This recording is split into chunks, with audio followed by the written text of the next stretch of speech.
Dungeons & Dragons in Space.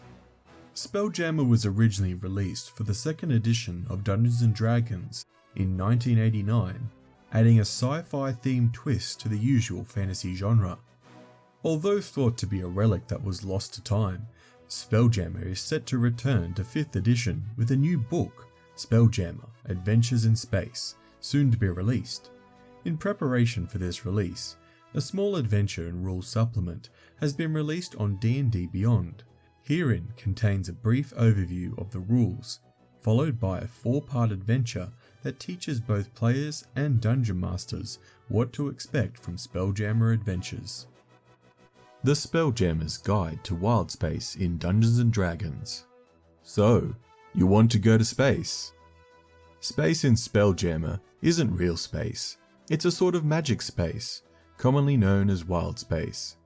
Once you leave the atmosphere of whatever planet you're on, you'll enter a vast deadly vacuum, much like when you leave a planet in real life.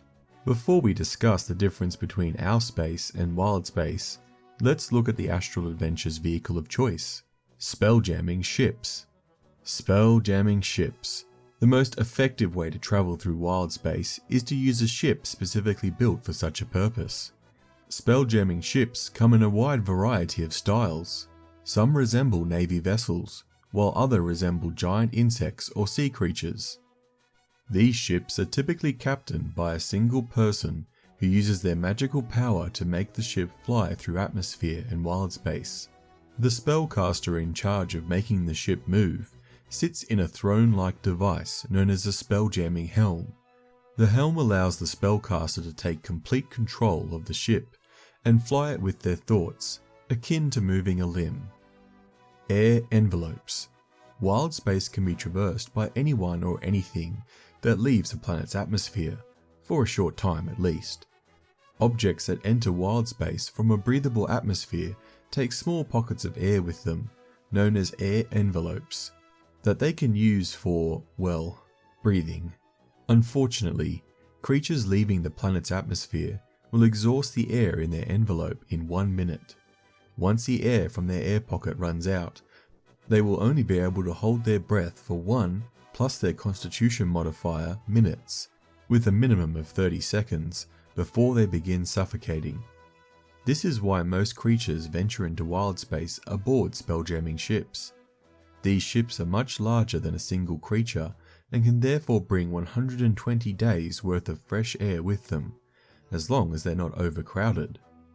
Typically, a ship's air envelope extends as far out in any direction as the ship is long.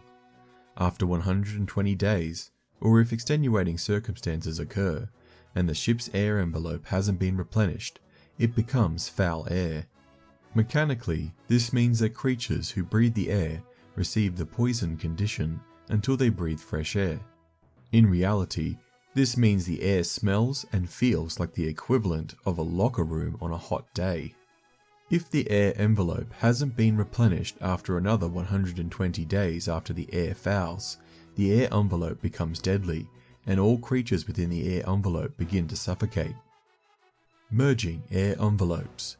So you've just left your lovely, clean-aired planet, and you think you're safe with your fresh air envelope on a relatively short journey to another world.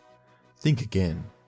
If a bigger ship comes along with a not-so-fresh air envelope and merges with your ship's air envelope, you will take on the atmosphere of said ship.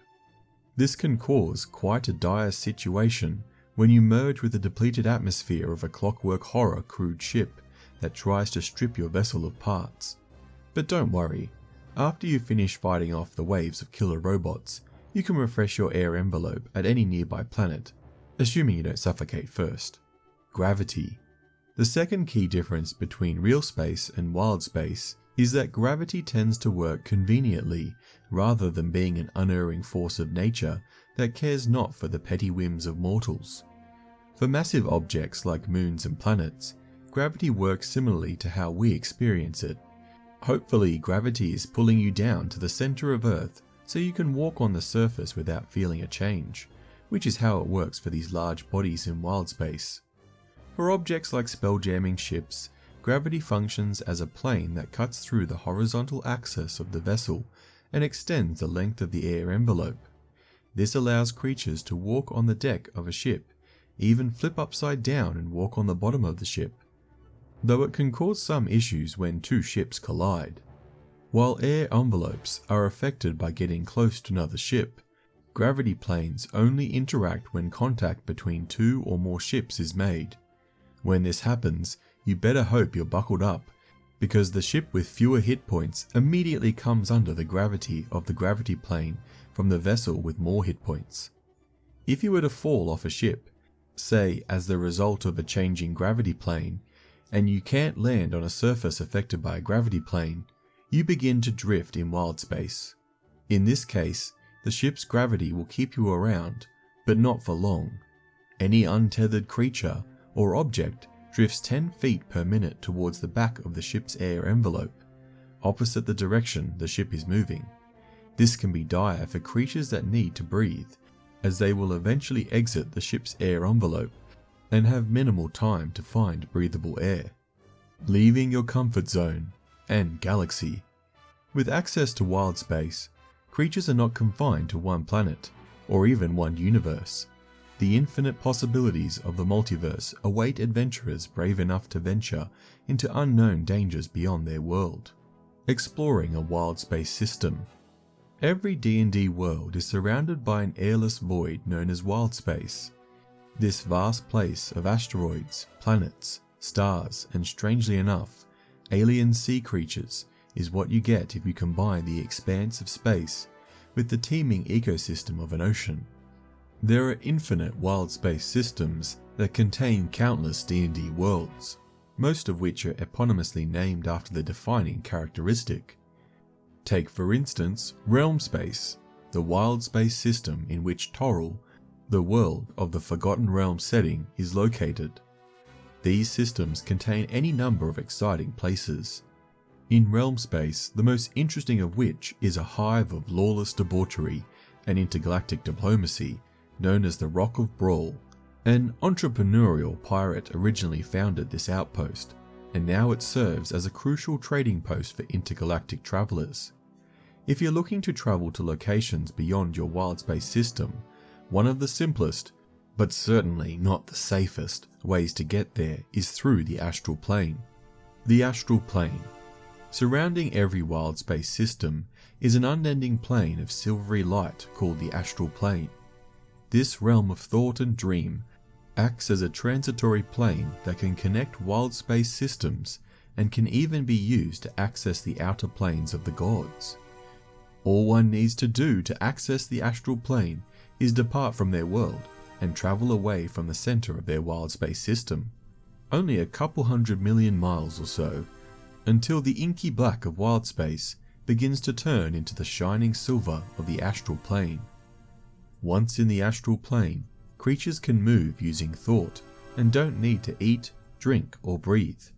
All creatures that enter the Astral Plane can also determine the direction they need to travel to reach their destination, simply by thinking of it. This may make it seem like traversing the silvery intergalactic causeways will be a breeze, but that's what everyone thinks until they get swallowed by an astral dreadnought. Even though spelljamming ships are unnecessary to survive in the Astral Plane, most spacefarers using the Astral Sea to pass between Wildspace systems stay with their ship.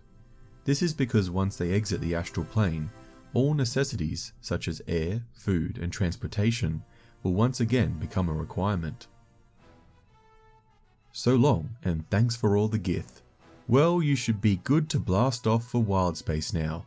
As I said, Wildspace isn't real space.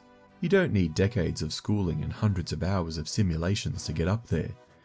Wildspace is where any adventurer possessing a magical ship can launch themselves into the cosmos and find wonders beyond imagination, or an excruciating death, or both.